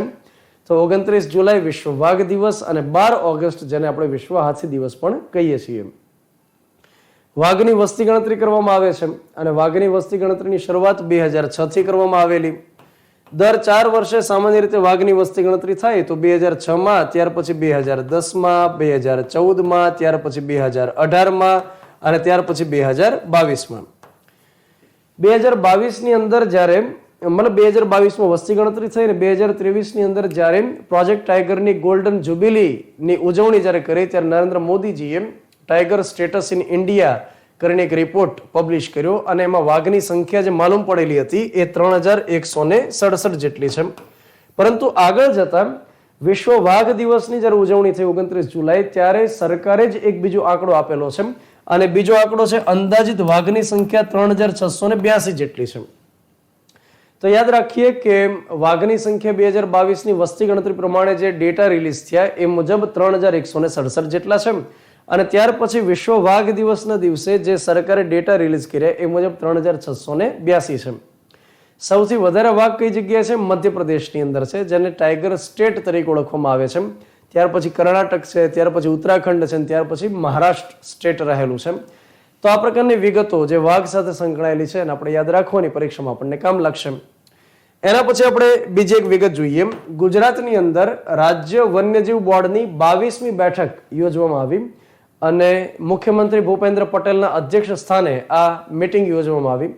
તો તમે સમજો કે અહીંયા જે લખવામાં આવ્યું છે રાજ્ય વન્યજીવ બોર્ડ, જેને આપણે સ્ટેટ વાઇલ્ડ લાઈફ બોર્ડ તરીકે ઇંગ્લિશમાં ઓળખીએ છીએ, રાજ્ય વન્યજીવ બોર્ડની મીટિંગ જે યોજવામાં આવી એની પાછળનો ઉદ્દેશ એ છે કે વન્યજીવ સંરક્ષણ ધારો 1972 અંતર્ગત જેટલી પણ જોગવાઈ કરેલી છે એનું રાજ્યમાં પાલન થાય છે કે કેમ એની સમીક્ષા કરી શકાય.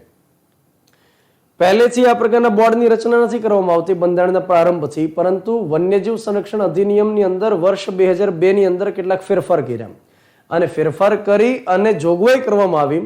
કલમ નંબર 6 અંતર્ગત લખવામાં આવ્યું. કલમ નંબર 6માં લખવામાં આવ્યું કે દરેક રાજ્ય શું કરશે? તો કે દરેક રાજ્ય વન્યજીવ બોર્ડની રચના કરશે, અને એ જે વન્યજીવ બોર્ડ હોય એના અધ્યક્ષ કોણ હશે? મુખ્યમંત્રી હશે. અને એની સાથોસાથ કોણ હશે? તો એ સૌથી પહેલા આપણે સમજી લઈએ. એની સાથે ઉપાધ્યક્ષમાં હશે પર્યાવરણ મંત્રી. ત્યાર પછી રાજ્યની વિધાનસભામાંથી 3 સભ્ય લેવામાં આવશે અને કેન્દ્ર શાસિત પ્રદેશની વિધાનસભા હોય જેમ કે દિલ્હી અને પુડુચેરી, તો એ વિધાનસભામાંથી માત્ર 2 લેવાના, કેમ કે સંખ્યા પ્રમાણમાં ઓછી છે. અને એ જ રીતે પર્યાવરણ સાથે સંબંધિત જે NGO હોય, નોન ગવર્મેન્ટ ઓર્ગેનાઇઝેશન હોય, એમાંથી નિપુણ વ્યક્તિને લઈ આવવાના 3 જેટલા. અને ત્યાર પછી રાજ્ય સરકાર અલગ અલગ 10 વ્યક્તિઓની એપોઇન્ટમેન્ટ કરશે. એ 10 વ્યક્તિ જે લઈ આવે એમાંથી 2 કમ્પલસરી ST કેટેગરીમાંથી લેશે, અનુસૂચિત જનજાતિમાંથી લેશે, આદિવાસીમાંથી લેશે. તો આ પ્રકારે એક માળખું બને છે. ખાલી આટલું માળખું નથી, હજી તો લાંબુ એક લિસ્ટ રહેલું છે. પણ સમજવા માટે સૌથી પહેલા હું તમને સમજાવું કે રાજ્ય વન્યજીવ બોર્ડની રચના વન્યજીવ સંરક્ષણ ધારો 1972 અંતર્ગત કરવામાં આવે છે. અને એ કાયદાની કલમ નંબર 6 માં લખવામાં આવ્યું છે કે દરેક રાજ્ય મુખ્યમંત્રીની અધ્યક્ષતામાં આ પ્રકારે એક બોર્ડની રચના કરશે. અને આ બોર્ડની મુખ્ય કામગીરી એ હશે, પહેલા તો દર 6 મહિને મિટિંગ કરી નાખવાની છે. દર 6 મહિને મિટિંગ યોજાશે અને મિટિંગની અંદર રાજ્યભરની અંદર જેટલા અભયારણ્ય કે રાષ્ટ્રીય ઉદ્યાનમાં પ્રોજેક્ટ શરૂ હોય એની સમીક્ષા કરશે. ત્યાર પછી વન્યજીવનું સંરક્ષણ કેમ વધુ કરી શકાય એના માટે કામ કરશે અને કોઈ સમસ્યા સામે આવતી હોય તો એનું સમાધાન માટે પ્રયાસ કરશે.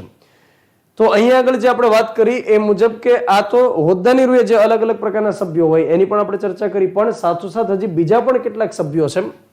ગુજરાતની અંદર જે વન્યજીવ બોર્ડ છે અને બાકીના રાજ્યોમાં છે એમાં 27 જેટલા મેમ્બર રહેલા હોય છે. એટલે અહીંયા સુધી તમારે યાદ રાખવાનું છે. એની પછીના જે હોદ્દાની રૂએ હોય છે એ સભ્ય આપણે યાદ રાખવાના નથી, મતલબ કે પરીક્ષામાં આ પ્રકારનું પૂછાઈ ન શકે. પણ ટોટલ 27 જેટલા, મતલબ આ બધા જ પ્રકારના જે વ્યક્તિઓ છે એ રાજ્ય વન્યજીવ બોર્ડની મિટિંગ વખતે હાજર રહે છે. અને અહીંયા આગળ જે લખ્યું મુજબ કે વર્ષની અંદર 2 વખત મિટિંગ યોજવી ફરજિયાત છે, મતલબ દર 6 મહિને 1 વખત આપણે કહી શકીએ. એના પછી આપણે આગળ વધીએ અને NGT ના નવા એક અધ્યક્ષ બન્યા છે જેનું નામ છે જસ્ટિસ પ્રકાશ શ્રીવાસ્તવ. NGT નું પૂરું નામ શું થશે? તો એનું પૂરું નામ થશે national green tribunal. National green ટ્રિબ્યુનલની રચના વર્ષ 2010માં કાયદો લાવી અને કરવામાં આવેલી છે. કેન્દ્ર સરકાર તરફથી 2010માં કાયદો લઈ આવ્યા અને NGT ની રચના કરી નાખી. NGT નું મુખ્ય કાર્યના નામ ઉપરથી જ ખ્યાલ આવે છે કે નેશનલ ગ્રીન ટ્રિબ્યુનલ. એનો મતલબ એ થશે કે પર્યાવરણ સંબંધી જ્યારે દેશમાં કોઈ કેસીસ આવે તો એની સુનાવણી કરવાની જવાબદારી ટ્રિબ્યુનલ ઉપર હશે. ટ્રિબ્યુનલ શબ્દનો મતલબ થશે કે કોર્ટ નથી. કોર્ટ આપણે કોને ગણીએ કે જે જિલ્લામાં આવેલી હોય અને ત્યાર પછી હાઈકોર્ટ આવેલી હોય, સુપ્રીમ કોર્ટ હોય, એને આપણે કોર્ટ કહીએ. પરંતુ આ એક સંસ્થા એવી છે કે જે કોર્ટ નથી પણ કોર્ટની જેમ એ ચુકાદા દેવાનું કામ કરે છે. તો ટ્રિબ્યુનલ આપણે એને કહી શકીએ કે જે અર્ધ ન્યાયિક સંસ્થા હોય. અર્ધ ન્યાયિકનો મતલબ અગેન કે જે કોર્ટ ન હોય પરંતુ એ સુનાવણી કરી અને ચુકાદો આપી શકે, અને કોર્ટ એને અર્ધ ન્યાયિક સંસ્થા કહેવાય. ઘણીવાર એવું બને કે જે સુપ્રીમ કોર્ટમાં કે હાઈકોર્ટમાં કે તાબાની અદાલતમાં જે જજ કામ કરે છે એ કાયદાના નિપુણ હોય છે, પરંતુ બાકીની ફિલ્ડનું નોલેજ એની પાસે હોતું નથી. જેમ કે સિવિલ એન્જિનિયરિંગનું નોલેજ એની પાસે ન હોય, પછી ફોરેસ્ટનું નોલેજ એની પાસે ન હોય, પર્યાવરણનું નોલેજ એની પાસે ન હોય, ત્યાર પછી ગટરની વ્યવસ્થા કરવાની હોય તો એનું નોલેજ એની પાસે ન હોય. તો અલગ અલગ બાબતોનું નોલેજ એની પાસે ન હોય એવું બની શકે. અને એટલા માટે શું થાય કે જજની પાસે જ્યારે કોઈ કેસ આવશે તો એ અમસ્તા કોઈ પેનલની મદદ લેશે અથવા કોઈ નિષ્ણાત વ્યક્તિ હોય, એક્સપર્ટ વ્યક્તિની મદદ લેશે. એની કરતાં બેટર છે કે એક સંસ્થા બનાવીએ. એ સંસ્થામાં જે તે ફિલ્ડના નિપુણ વ્યક્તિ પણ બેઠા હોય અડધા, અને અડધા જેટલા જજ પણ બેઠા હોય. તો એનાથી શું થાય, ચુકાદો દેવામાં સરળતા રહેશે અને થોડી સ્પીડ આવશે. તો NGT એટલે કે નેશનલ ગ્રીન ટ્રિબ્યુનલ પર્યાવરણ સંબંધી જે કેસીસ આવ્યા હોય એને સોલ્વ કરવા માટે કામ કરશે. બીજું કે એનું વડું મથક આવેલું છે દિલ્હી ખાતે, પરંતુ એના કેટલાક પ્રાદેશિક મથક આવેલા છે. અને પ્રાદેશિક મથકની અંદર એક ભોપાલ છે, પુણે છે, પછી કલકત્તા છે અને ચેન્નઈ રહેલું છે. આ સવાલ તલાટી અથવા જુનિયર ક્લાર્કની અંદર પૂછવામાં આવેલો હતો કે NGT ના પ્રાદેશિક મથક નીચેનામાંથી કઈ કઈ જગ્યાએ છે. આ પ્રકારે સવાલ હતો. તો યાદ રાખવાનું કે દિલ્હી ખાતે મુખ્ય મથક છે અને ભોપાલ, પુણે, કલકત્તા અને ચેન્નઈ ખાતે એના પ્રાદેશિક મથક રહેલા છે. અત્યારે હાલમાં જે વ્યક્તિ બન્યા છે અધ્યક્ષ, એનું નામ છે પ્રકાશ શ્રીવાસ્તવ, અને એમણે કોનું સ્થાન લીધેલું છે? AK ગોયલનું સ્થાન એમણે લીધેલું છે. મતલબ આની પહેલા જે અધ્યક્ષ હતા એ હતા AK ગોયલ. પછી આ શ્રીવાસ્તવ સાહેબ ની વાત કરીએ તો સુપ્રીમ કોર્ટમાં એમણે વકીલાત કરેલી છે. મધ્યપ્રદેશની અંદર હાઈકોર્ટમાં જજ તરીકે એમણે કામ કરેલું છે, એટલા માટે નામની આગળ જસ્ટિસ લગાડવામાં આવતું હોય છે. ત્યાર પછી NGTમાં જે વ્યક્તિ અધ્યક્ષ બને છે એનો ટેન્યોર કેટલો હશે, એનો કાર્યકાળ કેટલો હશે? તો જ્યારથી એમની એપોઇન્ટમેન્ટ થાય ત્યારથી 5 વર્ષ માટે, અથવા તો એ વ્યક્તિ 70 વર્ષના ન થાય ત્યાં સુધી. માની લો કે પ્રકાશભાઈ છે, એમની ઉંમર અત્યારે હાલ ફિલહાલ કેટલી હોય તો કે 60 વર્ષની હોય, તો એ વ્યક્તિ ક્યાં સુધી કામ કરશે તો કે 70 ના ન થાય ત્યાં સુધી કામ કરી શકશે. પરંતુ માની લો કે પ્રકાશભાઈ રાતોરાત મોટા થઈ ગયા અને 68 વર્ષના છે, તો હવે એ ક્યાં સુધી કામ કરશે તો કે હવે માત્ર 2 વર્ષ માટે કામ કરશે. સોરી, અહીંયા આગળ જે 70 વર્ષ સુધી નહીં, 60 વર્ષના હોય તો 65 વર્ષ સુધી કામ કરશે, મતલબ 5 વર્ષ માટે જે વહેલું હોય ત્યાં સુધી. અને માની લો કે 68 વર્ષના હોય તો હવે માત્ર 2 વર્ષ માટે કામ કરશે, 70 ના થાય તો એ રિટાયર્ડ થઈ જશે. તો કાં તો 5 વર્ષ માટે અથવા તો 70 વર્ષનું ન થાય ત્યાં સુધી જે વહેલું હોય એને કન્સિડર કરવામાં આવશે. ત્યાર પછી આપણે આગળ વધીએ. એનજીટીની અંદર હમણાં આપણે વાત કરી મુજબ કે અડધા વ્યક્તિ એક્સપર્ટ હશે, જે તે ફિલ્ડના પર્યાવરણને લગતી કામગીરીનો એક્સપિરિયન્સ હોય એવા, અને બાકીના જે અડધા હોય જજમાંથી લેવામાં આવશે. તો અહીંયા એનજીટીમાં 20 અને 20 જેટલા જજ અને એક્સપર્ટ વ્યક્તિઓને લેવામાં આવી શકે, મતલબ મહત્તમ સંખ્યા આ રહેલી છે. એની કરતા ઓછા પણ લઈ શકે કે 10 વ્યક્તિ એક્સપર્ટ, 10 વ્યક્તિ જજ, 15 વ્યક્તિ એક્સપર્ટ, 15 વ્યક્તિ જજ, એ પ્રકારે પણ લઈ શકે, પણ મહત્તમ સંખ્યાની આ હોઈ શકે. એના પછી આ યોજના તમને 100% પરીક્ષાની અંદર પૂછાવી જોઈએ, અને એ રહેલી છે પ્રધાનમંત્રી વિશ્વકર્મા યોજના અથવા તો પ્રધાનમંત્રી વિશ્વકર્મા કૌશલ્ય વિકાસ યોજના. નરેન્દ્ર મોદીનો જન્મદિવસ હમણાં ગયો 17 સપ્ટેમ્બર, જેને એ રાષ્ટ્રીય સેવા દિવસ તરીકે ઓળખાવે છે. જેમ કે અટલ બિહારી વાજપેયીનો જન્મદિવસ 25 ડિસેમ્બર એને રાષ્ટ્રીય સુશાસન દિવસ તરીકે ઓળખવામાં આવે. એ જ રીતે આપણા વડાપ્રધાન એક બની ગયા ચૌધરી ચરણસિંહ, એમનો જન્મદિવસ 23 ડિસેમ્બર, જેને રાષ્ટ્રીય ખેડૂત દિવસ તરીકે ઓળખવામાં આવે છે. તો આ પ્રકારે અલગ અલગ વડાપ્રધાનના જન્મદિવસ હોય, એમાં આ નરેન્દ્ર મોદીનો જન્મદિવસ 17 સપ્ટેમ્બર એને રાષ્ટ્રીય સેવા દિવસ તરીકે ઓળખાવે છે. નરેન્દ્ર મોદીના જન્મદિવસના દિવસે દિલ્હી ખાતે જે દ્વારકા આવેલું છે ત્યાં આગળ એક કન્વેન્શન હોલ છે, કન્વેન્શન સેન્ટર યશોભૂમિ, ત્યાંથી આ યોજનાનું લોન્ચિંગ કરવામાં આવ્યું. જોકે વાત અલગ છે કે આ યોજનાની જાહેરાત ખૂબ અગાઉથી થયેલી હતી, અને આપણા દેશના નાણામંત્રી નિર્મલા સીતારમન એમણે જ્યારે 2023-24નું બજેટ રજૂ કર્યું એ સમય દરમિયાન યોજનાની રજૂઆત કરેલી હતી. તો ત્યારથી યોજના વિશેની માહિતી તો આપણને ખ્યાલ હતી. હવે અહીંયા આગળ આપણે સમજીએ કે વિશ્વકર્મા યોજના અંતર્ગત શું શું લાભ મળી શકશે એ આપણે સમજીએ. હા, એની પહેલા એ પણ આપણે વાત કરી દઈએ કે આ યોજનાનું ટાર્ગેટ છે 5 વર્ષ માટે કામ કરવાનો. આ યોજના 5 વર્ષ માટે રહેશે, એટલે કે 2023 અને 24ના બજેટમાં ઉલ્લેખિત કરી આ વર્ષથી અમલ શરૂ થઈ જશે, અને 2027-28 સુધી આ યોજના કામ કરશે. અને એ દરમિયાન લગભગ 13,000 કરોડ રૂપિયા આ યોજના પાછળ ફાળવવામાં આવેલા છે. મતલબ 5 વર્ષ માટે, 1 વર્ષની અંદર બધા વાપરી નથી નાખવાના, 5 વર્ષ દરમિયાન આટલા રૂપિયા વાપરવામાં આવશે. યોજના અંતર્ગત શું થશે તો એના માટે સ્પેશિયલી એક વેબસાઇટ બનેલી છે, જેને આપણે પોર્ટલ પણ કહી શકીએ. આ વેબસાઇટની અંદર જઈ અને અલગ અલગ પ્રકારના એવા વ્યક્તિ હોય જે 18 જેટલા પરંપરાગત વ્યવસાય સાથે સંકળાયેલા હોય, જેમ કે કોઈ સુથાર હોય, કોઈ લુહાર હોય, ત્યાર પછી કોઈ ચમાર હોય, કોઈ દરજી કામ કરતું હોય. તો આ પ્રકારના ટ્રેડિશનલ ટ્રેડ સાથે જે સંકળાયેલા વ્યક્તિ હોય રજીસ્ટ્રેશન કરાવશે, આધાર કાર્ડની વિગત નાખી અને રજીસ્ટ્રેશન કરાવી શકશે. જેવું રજીસ્ટ્રેશન કરાવશે એટલે એનું એક સર્ટિફિકેટ બનશે, જેને ડાઉનલોડ કરી લેવાનું, એને એક પ્રિન્ટ કાઢી નાખવાની, અને એનું એક આઈડી જનરેટ થશે, વિશ્વકર્મા આઈડી એ જનરેટ થશે. ત્યાર પછી શું થશે તો કે એમને કેટલાક લાભ મળશે, જેમ કે એમને ટ્રેનિંગ આપવામાં આવશે. જે સમય સુધી એમની ટ્રેનિંગ શરૂ રહેશે ત્યાં સુધી ડેઇલી બેઝિસ ઉપર એમને 500 રૂપિયા સ્ટાઇપેન્ડ આપવામાં આવશે. તો જેટલા દિવસ માટે ટ્રેનિંગ શરૂ એટલા દિવસ માટે 500 રૂપિયાને સ્ટાઇપેન્ડ આપવામાં આવશે. ટ્રેનિંગ લઈ લેશે તો એને એક સર્ટિફિકેટ પણ આપવામાં આવશે કે આ વ્યક્તિ જેવો તેવો વ્યક્તિ નથી, આ વ્યક્તિએ તાલીમ લીધેલી છે, વળી પાછી સરકારી તાલીમ એમણે લીધેલી છે, તો બરોબર કંઈક આવડતું તો હશે. ત્યાર પછી એમાં એવું કહે છે કે પોતાનો ધંધો રોજગાર શરૂ કરવો હોય અથવા તો એને ડેવલપ કરવું હોય, કોઈ મશીનરી લેવી હોય, તો એના માટે એને 3 લાખ રૂપિયા સુધીની લોન મળશે. 3 લાખ રૂપિયાની જે લોન મળશે એ એક ઝટકે નહીં મળે. સૌથી પહેલા જે લોન મળશે 1 લાખ રૂપિયાની લોન મળશે, 5% વ્યાજદર રહેશે, કેમ કે લોન આપણે એને જ કહીએ ને કે જે એકવાર લીધા પછી સમય સાથે ભરપાઈ કરવાની અને વળી પાછું કંઈક વ્યાજ પણ એમાં ભરવાનું થશે. તો શરૂઆત 1 લાખ રૂપિયાથી થશે. જે વ્યક્તિ સમયની સાથે એ લોન ભરપાઈ કરશે અને એને વધુ જરૂરિયાત હોય તો બીજા 2 લાખ રૂપિયાની પણ એને લોન મળવા પાત્ર થશે. તો એ રીતે આપણે કહી શકીએ કે 2 તબક્કામાં 3 લાખ રૂપિયાની લોન એને મળવા પાત્ર થાય, અને વ્યાજ દર કેટલો રહેશે? 5%નો વ્યાજ દર રહેશે.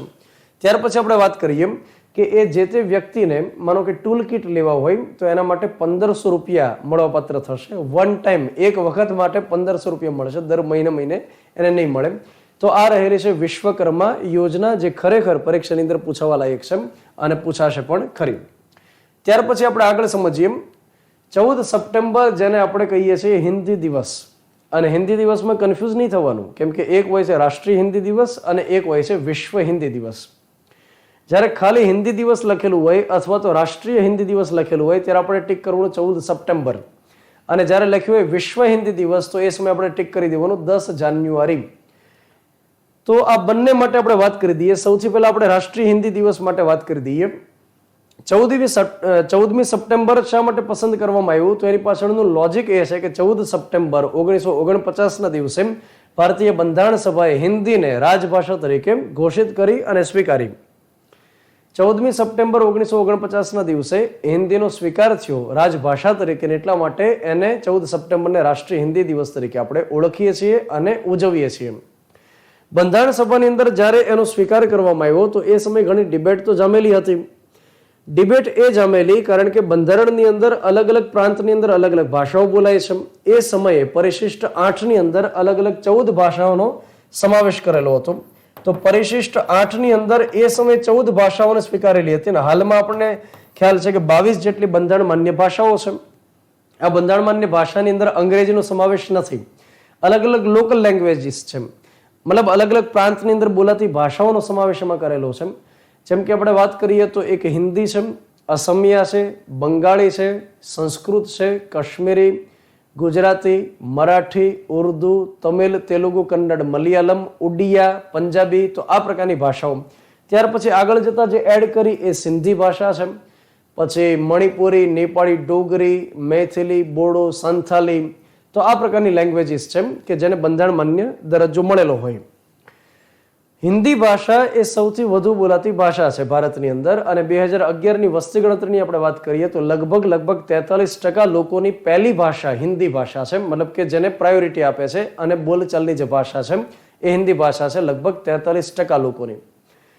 તો એ સમયે બંધારણ સભાની અંદર ડિબેટ એ થઈ કે કઈ ભાષાને રાજભાષા તરીકે ઘોષિત કરાય. રાજભાષાનો મતલબ થાય કે કોમ્યુનિકેશનની ભાષા, સરકારી કામકાજની ભાષા જેને આપણે કહી શકીએ. કોમ્યુનિકેશન તો નથી, રાજભાષા એટલે સરકારી કામકાજની ભાષા કઈ આપણે ઘોષિત કરીએ. તો એ સમયે કેટલાક વર્ગનું કહેવાનું એમ હતું કે એક કામ કરી દો સંસ્કૃત રાખી દો, કેટલાક કહેતા હતા ઉર્દુ રાખી દો, કેટલાક એવું કહેતા હતા કે એક કામ કરી દો અંગ્રેજી રાખી દો. પરંતુ સૌથી વધારે જે લોકોની ઈચ્છા હતી એ હતી હિન્દી ભાષા. અને કેમ ન હોય, કેમ કે સૌથી વધુ બોલાતી ભાષા હિન્દી ભાષા એ સમય પણ હતી અને આજે પણ આપણે જોઈ શકીએ છીએ. તો હિન્દી ભાષાનો સ્વીકાર એ સમય કરી દીધો. ગાંધીજીની ઈચ્છા એ હતી કે ઉર્દુ મિશ્રિત હિન્દી ભાષા રાખવામાં આવે, જેમ કે હિન્દુસ્તાની ભાષા જેને કહી શકાય. તો ગાંધીજીની ઈચ્છા હતી ઉર્દુ મિશ્રિત હિન્દી ભાષા રાખવામાં આવે, પરંતુ એ રાખવામાં ન આવી અને દેવનાગરી લિપિવાળી અને જેમાં રોમન અંક મતલબ અંગ્રેજી અંકનો ઉપયોગ કરી શકાય એવી હિન્દી ભાષાનો સ્વીકાર કર્યો. તો રાષ્ટ્રીય હિન્દી દિવસ અને આપણે કહીએ 14 સપ્ટેમ્બરને. એના પછી આપણે વાત કરીએ વિશ્વ હિન્દી દિવસ, જે 10 જાન્યુઆરી. તો વિશ્વ હિન્દી દિવસની ઉજવણીની શરૂઆત 2006થી ડોક્ટર મનમોહન સિંહની સરકારે કરેલી હતી. ડોક્ટર મનમોહન સિંહ દેશની અંદર વડાપ્રધાન હતા વર્ષ 2004થી 2014 સુધી. 10મી જાન્યુઆરી જ શા માટે? તો એની પાછળનું લોજિક એ છે કે પહેલી વખત 1975ની અંદર 10મી જાન્યુઆરીના દિવસે વિશ્વના નેતાઓની એક નાગપુર ખાતે હિન્દી કોન્ફરન્સનું આયોજન થયું હતું. ઇન્દિરા ગાંધીની સરકાર હતી અને નાગપુરની અંદર જે વિશ્વના નેતાઓને ભેગા કરેલા હતા, તો એની પાછળનો ઉદ્દેશ એ હતો કે હિન્દીનો પ્રચાર કેમ કરી શકાય, વિશ્વની અંદર ફેલાવો કેમ કરી શકાય. જો અંગ્રેજી ભાષા વિશ્વની અંદર ફેલાતી હોય, ફ્રેન્ચ ભાષા વિશ્વની અંદર ફેલાતી હોય, તો હિન્દી ભાષા કેમ ન ફેલાઈ શકે એ બાબતે ત્યાં આગળ કોન્ફરન્સ કરેલી હતી. અને ત્યાર પછી નિયમિતપણે આ પ્રકારની કોન્ફરન્સનું આયોજન કરવા લાગ્યા. તો પહેલી વખત જ્યારે નાગપુરની અંદર કોન્ફરન્સ કરી હતી ત્યારે 10મી જાન્યુઆરીની તારીખ હતી, એટલા માટે વિશ્વ હિન્દી દિવસ તરીકે 10મી જાન્યુઆરીને ઓળખવામાં આવે છે. તો 2 દિવસ રહેલા છે. ત્યાર પછી આપણે આગળ વધીએ અને સપ્ટેમ્બર મહિનાનો હજી એક દિવસ, અને એ રહેલો છે વિશ્વ ઓઝોન દિવસ 17 સપ્ટેમ્બર. વિશ્વ ઓઝોન દિવસની આ વખતેની 2023ની થીમ શું રહેલી હતી? થીમ પણ ઘણીવાર પરીક્ષામાં પૂછાઈ શકે. Montreal protocol fixing the ozone layer and reducing climate change. આ પ્રકારની એની થીમ રહેલી હતી. હવે આપણને સૌને ખ્યાલ છે કે ઓઝોન જે વાયુ છે અથવા તો ઓઝોન જે સ્તર છે એ વાતાવરણની અંદર અલગ અલગ જે આવરણ આવેલા છે એમાં સમતાપ આવરણમાં આવેલું છે. વાતાવરણની અંદર આપણે વાત કરીએ તો સૌથી પહેલા ટ્રોપોસ્ફિયર છે, જેને ક્ષોભ આવરણ આપણે કહીએ. એનાથી ઉપર જઈએ તો સ્ટ્રેટોસ્ફિયર, જેને સમતાપ આવરણ કહીએ. એના ઉપર જઈએ તો મેઝોસ્ફિયર, જેને મધ્યાવરણ કહીએ. અને એના ઉપર જઈએ તો આઇનોસ્ફિયર છે, જેને આપણે ઉષ્માવરણ કહીએ. તો આપણે જે આવરણમાં રહીએ છીએ, જે આવરણની અંદર વાવાઝોડું જોવા મળે, જે આવરણમાં વાદળો જોવા મળે, જે આવરણની અંદર વીજળી જોવા મળે, તો એ છે ટ્રોપોસ્ફિયર, ક્ષોભ આવરણ. અને વાતાવરણનો લગભગ 99% હિસ્સો ક્ષોભ આવરણની અંદર આવેલો છે. એના પછી તમે જાઓ તો સમતાપ આવરણ છે, અને સમતાપ આવરણની અંદર તમને ઓઝોનનું લેયર જોવા મળશે. ઓઝોન, જેને આપણે O3 તરીકે ઓળખીએ છીએ, અને ઓઝોન વાયુ શું કરશે તો કે સૂર્યમાંથી આવતા જે પારજમલી વિકિરણો હોય, પારજમલી વિકિરણો આપણે એને કહીએ કે જે ઇનવિઝિબલ છે, જેને આપણે આંખ જોઈ નથી શકતી. એક એવા હોય છે કે જેને આપણે આંખ જોઈ શકે, વિઝિબલ, અને એક જે આપણે નથી જોઈ શકતા. તો પારજમલી વિકિરણ જે આપણા શરીરને નુકસાન કરે છે, જે પાકને નુકસાન કરે છે, ચામડીના કેન્સર પણ કરી શકે, તો એનાથી આપણને બચાવે છે અને એક પ્રકારે ઢાલ જેવું કામ કરે છે. તો ઓઝોનની એક ખાસિયત છે કે જેવા જેવા પારજમલી વિકિરણ આવશે તો એને તરત શોષી લેશે. તો એ હિસાબે આપણા માટે એક સારી બાબત છે. પરંતુ કેટલાક વાયુઓ એવા છે, એ વાયુઓ શું કરશે કે સમતાપ આવરણમાં જશે અને ઓઝોનની સાથે પ્રક્રિયા કરશે. ઓઝોનની સાથે પ્રક્રિયા કરી આમાંથી એક O2 છૂટો પાડશે અને એક ઓક્સિજનનો પરમાણુ છૂટો પાડશે. તો એને કહેવાય ઓઝોનમાં ગાબડું પડ્યું. મતલબ કે ઓઝોનનો જે O3 છે એમાંથી એક ઓક્સિજનને છૂટો કરી નાખશે પ્રક્રિયા કરીને. તો આ જે વાયુઓ છે એને આપણે શું કહી શકીએ તો કે ઓઝોન ડિપ્લેટિંગ સબસ્ટન્સ આપણે કહી શકીએ, ODS. તો આ ODS ની અંદર જેનો સમાવેશ થાય છે એમાં એક CFC છે, કાર્બન ટેટ્રા ક્લોરાઇડ છે, ત્યાર પછી એક HCFC છે, અહીં આગળ HBFC નથી, HCFC છે, ત્યાર પછી એક CH2BrCl છે, મતલબ કે મિથાઇલ બ્રોમોક્લોરિન જેને આપણે કહી શકીએ. ત્યાર પછી હેલોન છે, મિથાઇલ ક્લોરોફોર્મ છે, અને એક મિથાઇલ બ્રોમાઇડ છે. તો આ પ્રકારના જે સબસ્ટન્સ છે કે જે ઓઝોન વાયુમાંથી ઓક્સિજનને છૂટો કરી અને એક ઓક્સિજનનો પરમાણુ છૂટો કરે અને ઓઝોનમાં ગાબડું પાડે છે. આ પ્રકારના વાયુઓ મોટાભાગે ક્યાંથી રિલીઝ થતા હોય છે તો કે AC માંથી રિલીઝ થાય, ફ્રીજમાંથી રિલીઝ થાય. તો આ પ્રકારના જે ટેકનોલોજીના સાધનો છે એમાંથી વાયુ રિલીઝ થાય છે. અને આ વાયુઓને ઓછા રિલીઝ કરવા માટે થઈ અથવા તો એને સદંતર બંધ કરવા માટે થઈ અને એક સમજૂતી કરવામાં આવી, જેને કહેવામાં આવે છે મોન્ટ્રીયલ સમજૂતી. મોન્ટ્રીયલ કેનેડામાં આવેલું એક શહેર છે અને ત્યાં આગળ બધા માણસો ભેગા થયા, અલગ અલગ દેશના પ્રતિનિધિઓ ભેગા થયા, સમજૂતી કરી અને ચા પાણી પીધા પછી નક્કી કર્યું કે આપણે કામ કરી દઈએ કે ધીમે ધીમે કરતા ટાર્ગેટ ઉપર ચાલીએ અને આ જે CFC હોય, HCFC હોય એને રેડ્યુસ કરી દઈએ. અને એક સમય એવો આવે કે એને આપણે સાવ મતલબ કેન્સલ કરી નાખીએ કે એમ કોઈ પણ મશીનમાંથી નીકળે નહીં. એની જગ્યાએ આધુનિક મશીનરી લઈ આવીએ કે એમાંથી એવો ગેસ નીકળે કે જે ઓઝોનને નુકસાન ન કરે. તો અહીંયા આગળ યાદ રાખો કે મોન્ટ્રીયલ પ્રોટોકોલ જે રહેલો છે એના માટે 16 સપ્ટેમ્બરના દિવસે 1987 ની અંદર સમજૂતી કરવામાં આવી. મોન્ટ્રીયલ સમજૂતી પર હસ્તાક્ષર થયો 16 સપ્ટેમ્બર 1987. એટલા માટે 16 સપ્ટેમ્બરને આપણે શું કહીએ છીએ? ઓઝોન દિવસ આપણે કહીએ છીએ. તો આમાં એવું ડિસાઇડ કરવામાં આવ્યું મોન્ટ્રીયલ સમજૂતી અંતર્ગત કે HCFC જે રહેલો છે, હાઇડ્રોક્લોરોફ્લોરોકાર્બન, એને 2030 સુધીમાં આપણે સંપૂર્ણપણે પ્રતિબંધિત કરી દઈએ. અને ત્યાર પછી HFC જે રહેલો છે, હાઇડ્રોફ્લોરોકાર્બન, એને 2045 સુધીમાં સંપૂર્ણપણે પ્રતિબંધિત કરી દઈએ. તો આ જે મુખ્ય બાબત કરવામાં આવેલી છે એને પણ આપણે યાદ રાખીએ. તો આટલી જે વિગત મિત્રો રહેલી છે એ આ સેશનની વિગત છે. અને આવતા સેશનની અંદર આપણે ફરી પાછા નવી વિગતો સાથે ભેગા થશું, જેમાં વળી પાછા અઠવાડિયાની ખૂબ જ અગત્યની મેટરને આપણે લઈ આવશું. આની જે PPT હશે એ ટેલિગ્રામની મેઇન ચેનલમાં મૂકવામાં આવશે, કેમ કે ઘણા વિદ્યાર્થીઓનો આ એક યક્ષ પ્રશ્ન હોય છે કે PPT મળશે કે કેમ. તો કે હા, PPT મળશે, પણ તમે સરસ નોટબુક બનાવશો કે નહીં મને કહેજો. અને હા, તમને લેક્ચરની અંદર ઉપયોગી સાબિત થાય તો મને તમે ફીડબેક પણ આપી શકશો. તો ઘણી વિગત આપણે આ સેશનમાં જોઈ. ફરી પાછા ભેગા થઈએ, ત્યાં સુધી તમામ વિદ્યાર્થી મિત્રોને જય હિન્દ, જય ભારત, અને ખૂબ સરસ તૈયારી કરીએ. All the best. Thank you.